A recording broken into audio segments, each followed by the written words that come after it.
অখিল গগৈ আপোনালোকৰ লগত আলোচনা কৰিছে যে গোট গঠনৰ ক্ষেত্ৰত তেওঁলোকে নিজাববীয়াকৈ স্থিতি গ্ৰহণ কৰিছে আৰু ইতিমধ্যে গৌৰৱ গগৈও কৈ আছে যে আজমলৰ লগত আমাৰ কোনো হেৰি নাই, মিত্ৰতা এতিয়ালৈকে আমি আলোচনা কৰা নাই যদিও আমি তেখেতৰ বিৰুদ্ধে যোনটোত আসন দিবলগীয়া আছে আমি দি দিম বুলি তেওঁলোকে মানে ইতিমধ্যে আমি ওয়েলকাম কৰিছো। কংগ্ৰেছে আমাৰ বিৰুদ্ধে দিব, আমি যাম। অখিল গগৈ আমাৰ বিৰুদ্ধে দিব, মুসলিম এৰিয়াত দিব, মেজৰিটি এৰিয়াত কি হব? গগৈ গগৈ চিন্তা নকৰে, অখিল গগৈ নাযায়, তাত ভয় খায়। কংগ্ৰেছৰ কোনো এটা ফুট নাই তাত। যোৱা পঞ্চায়ত ইলেকশ্যনত কংগ্ৰেছে এজন কেণ্ডিডেট দিব পৰা নাই।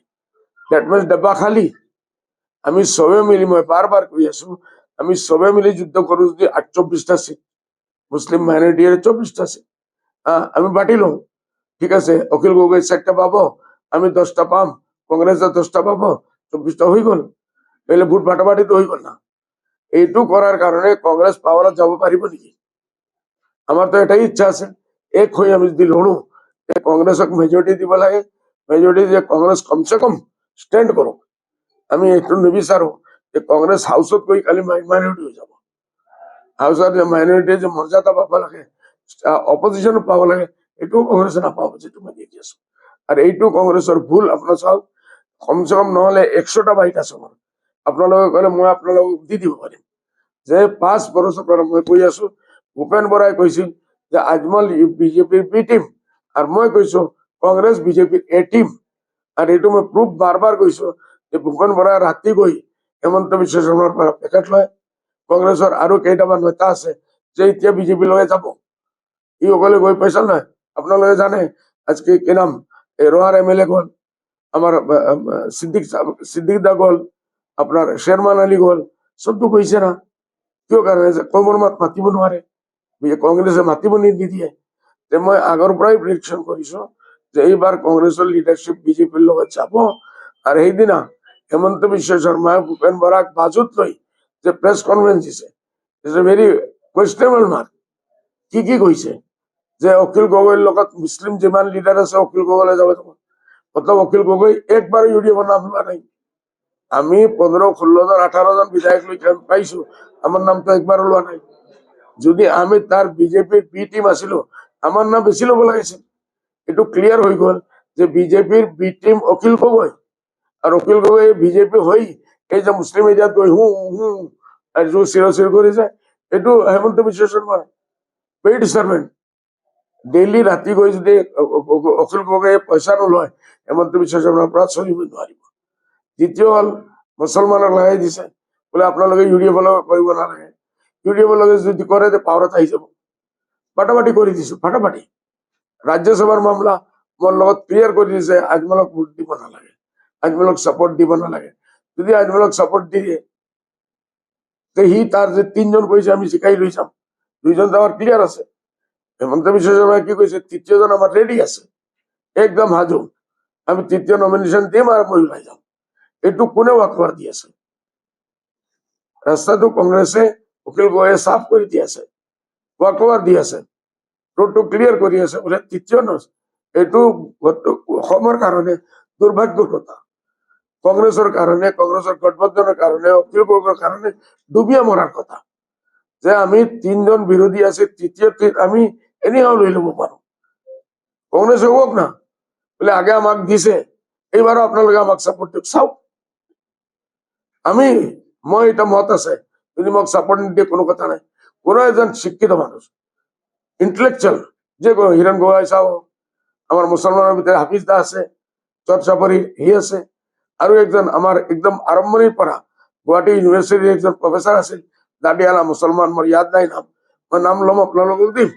এই 3 জনের নাম মই প্রস্তাব কৰিম, ঠিক আছে। আজমলক নিদিয়ে এই মানুহবিলাকক দিম, বলে বিজেপিত তো যাব নালাগে, 3য় সিট 100% আমার। কিয় বিজেপি কইলে হেমন্ত বিশ্ব শর্মার কংগ্রেসত এজন লিডার খরিদ করা গোলাম, তার ঘৰত বই পয়সা লয়। আর সবচেয়ে ডাঙর মই কম, বলে আমার যে মুসলমান এজন লিডার আছে, গৌরব গগৈর লগে লাগিছে। আপনার মিডিয়াত চাওক, গৌরব গগৈ কোন মানুষে প্রেসে খুদে জবাব হি দে, why is not the president of Congress. মতলব সেই মানুহজন কংগ্রেসের মাথার উপরে গগৈর মাথার উঠে গেছে।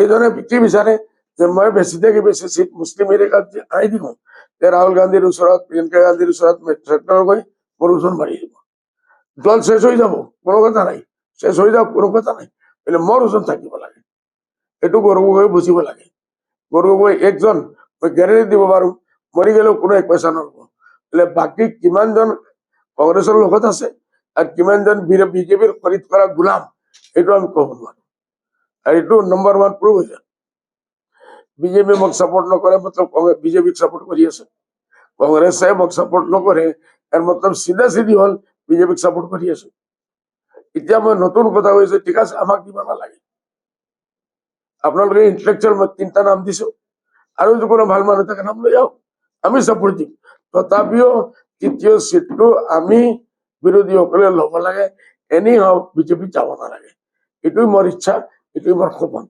এতিয়া সকলে কি জবাব দেয় চাই লওক বিজেপিয়ে যদি চৰকাৰ গঠন কৰে তে বিৰোধী দলৰ ভূমিকা এৰিডিপি ল'ব যদি কংগ্ৰেছে সাপোৰ্ট কৰে বিজেপি কংগ্ৰেসে বিজেপিক সাপোৰ্ট কৰলে তো আমি এক নম্বৰ দল হয়ে যাব না কংগ্ৰেসেৰ খোলাখুলি নকৰিব না ভিতৰুৱা কৰিব মাইনৰিটি ষ্টেটাছ যদি নাপায় বা 5 বছৰ কোন মুখ লৈ এছেম্বলি যাব কোন মুখ লৈ যাব এইটো মোৰ কথা বাৰ মুখ লৈ আছো এইসকলে বুজাৰ চেষ্টা কৰো দেই মোহন ভাগৱতে কৈছে তিনিটা সন্তান দিব লাগে আৰু ঘৰত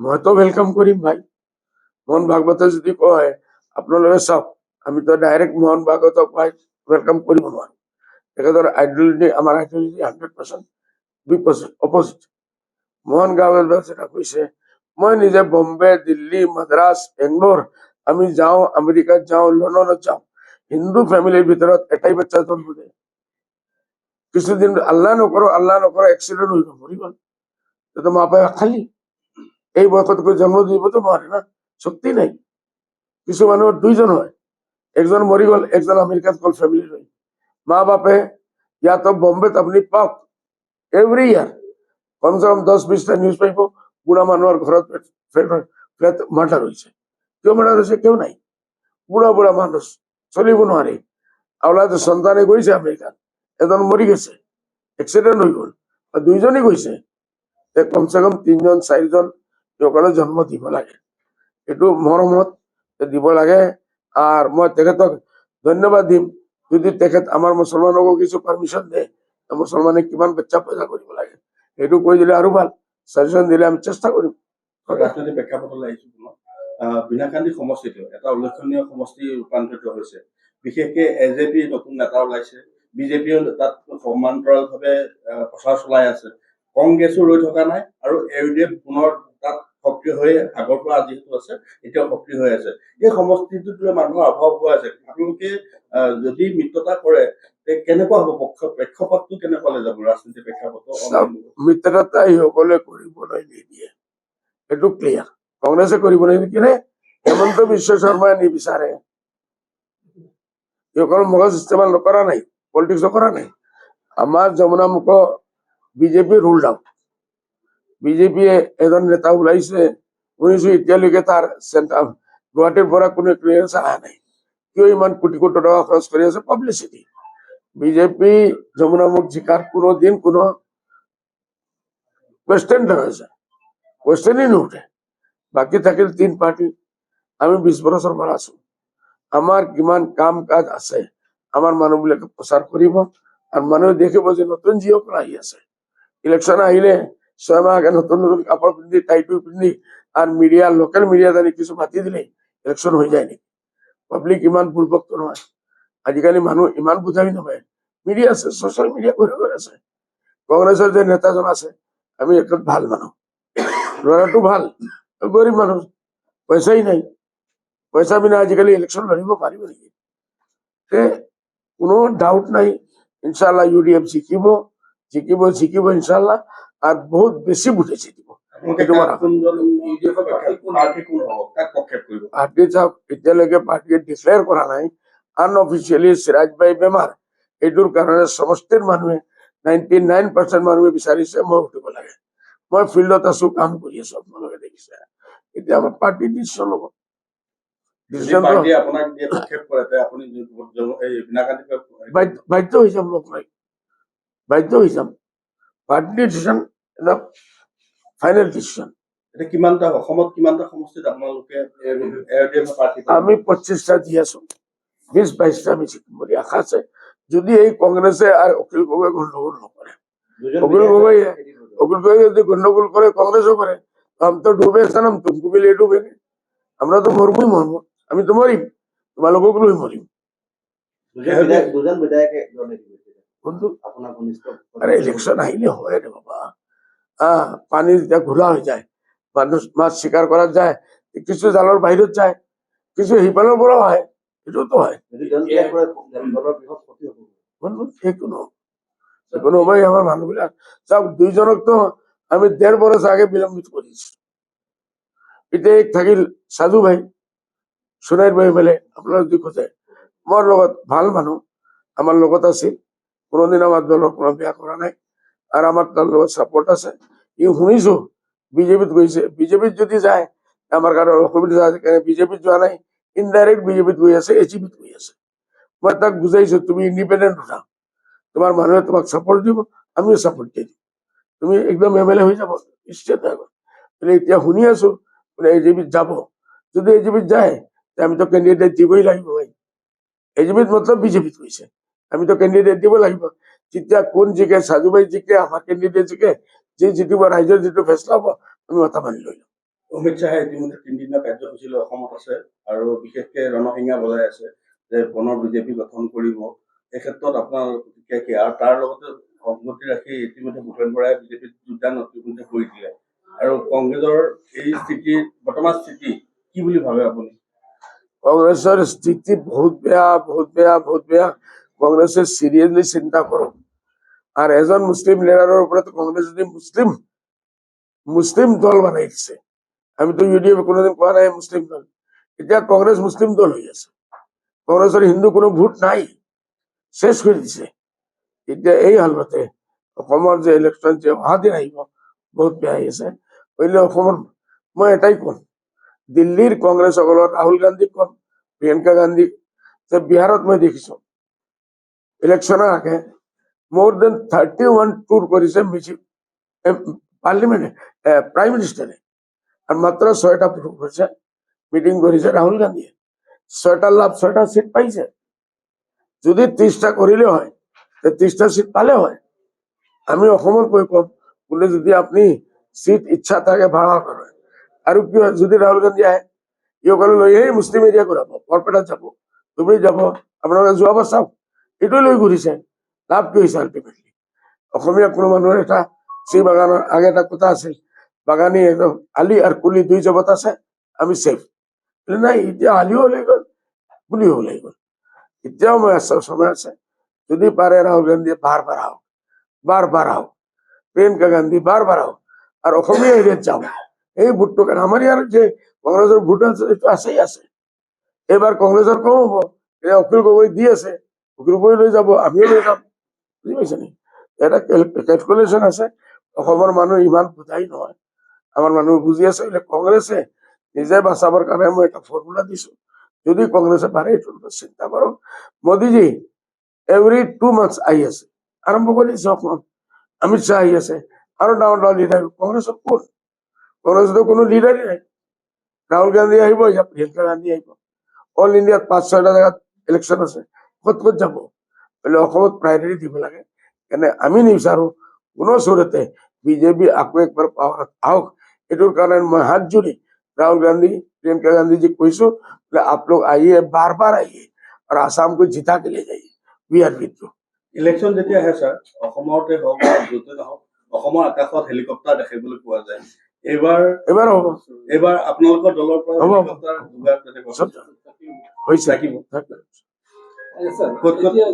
সব জায়গাত যিমান কেণ্ডিডেট যাম কমসে কম সব জায়গাত আমি ডিসিশন লৈছো 3টা জার্নি মই কৰিম 3টা ল্যান্ডিং কিছু জায়গাত হ'ব পাৰে 4টাও কৰি দিম দেখা গৈছে কংগ্ৰেছৰ পৰা কিছুমান নেতা বৰ্তমানে দল ত্যাগ কৰি আন দলত গৈছে এতিয়া আগন্তুক দিনত আপোনাৰ কংগ্ৰেছৰ পৰা কিবা মিত্ৰতা হোৱাৰ সম্ভাৱনা আশা কৰে নে বা কিবা ৰাস্তা হ'ব না সেইটোতো আগে ভূপেন বৰাই নিজে কৈছে আজমল সাহেব 3 তালাক দিছে তালাক যিসকলে দিব হিন্দুৱে না আমি মুছলমানে দিব।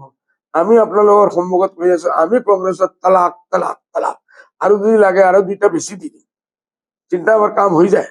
তথাপি এতিয়া আমাৰ নালাগে। কংগ্ৰেছ যদি মিত্ৰতাৰ কাৰণে আহে তথাপি নালাগে। হইলে our door is open, last দিনলৈকে আমাৰ দৰ্জা খোলা আছে। কিন্তু আমি বিচাৰো চেকুলাৰ ভোটটো এক হওক আৰু আমি বিজেপিক ডিফিট কৰিব লাগে।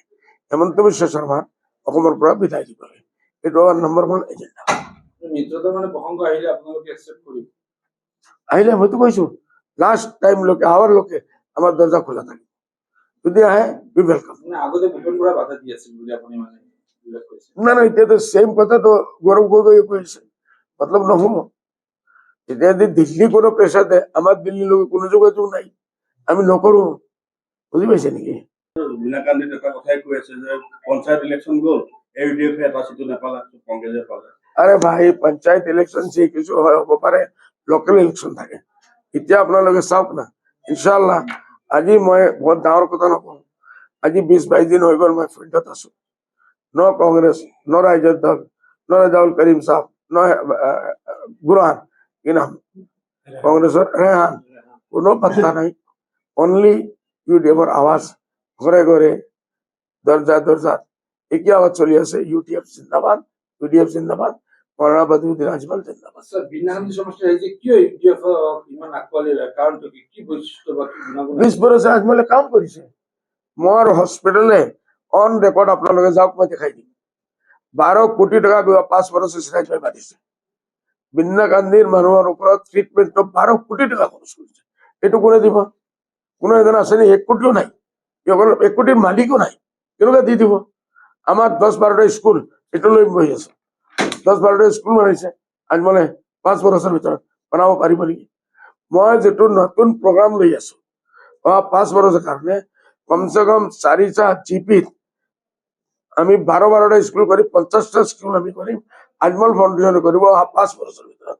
এইটো মই উইথ ফটো দি দিম। এইসকল মানুহ আনি স্কুলৰ জিম্মেদাৰসকলক আমি গামছা পিন্ধাই দিম। এইসকলে কৰিব পাৰিব নেকি? এটাও স্কুল জিন্দগী বনাই, আমি বনাই আছো। আমি IAS ওলাই আছো আমাৰ পৰা। আজমল ফাউণ্ডেশ্যনে আপোনালোকে সব জানে যে ডক্টৰ ওলাই আছে, ইঞ্জিনিয়াৰ। সেইদিনা আমাৰ নিটত 3জন ল'ৰা 99.9, 99.8, 99.2 এইটো পাইছে 99। ধেমালি কথা নহয়। বাকি 105, 150 বাচ্চাই নিটত নর্মালি পাস কৰিছে, আর 50% বেছিও পাইছে। সবে অল ইন্ডিয়া পাব, এডমিশন পাব। এই সব কথা ইহঁতক সপোন দেখাব পাৰিব। এতিয়া যদি যমুনা মুখত মানুহে চৌকি বন্ধ কৰি দিয়ে, এইটো নহব। জন্মকৰ মানুহ বহুত পলিটিক্যাল জ্ঞান আছে। আলটিমেটলি সিহঁতে ইনশাআল্লাহ যে আপোনালোকে যাব, ইলেকশ্যনৰ বাতৰা যেতিয়া উঠাব, আমি কৃষিৰ এটা প্ৰগ্ৰাম লৈ আছো। আপোনালোকে যদি দেখে, মই 3 দিন পিছত লাগি মই যেটো বনাইছো, এইটো আপোনালোকক মাতি দিম, আপোনালোকে চাই যাব যে অহা 5 বছৰৰ ভিতৰত মই কি বনাৰ ইচ্ছা আছে। এইটো প্লান লৈ আছে কৃষিৰ। খালি গোটেই অসমৰ কাৰণে বীণা গান্ধী স্পেচিয়েল। ওকে, AUDF দলে আপোনালোকে কেতিয়ালৈকে প্ৰাৰ্থী তালিকা প্ৰকাশ কৰিব? আৰু প্ৰাৰ্থী তালিকাৰ মানে প্ৰকাশৰ ক্ষেত্ৰত কি কি না না, মানে এইটো চাও, এইটো ভাল কোৱেশ্চন কৰিছে।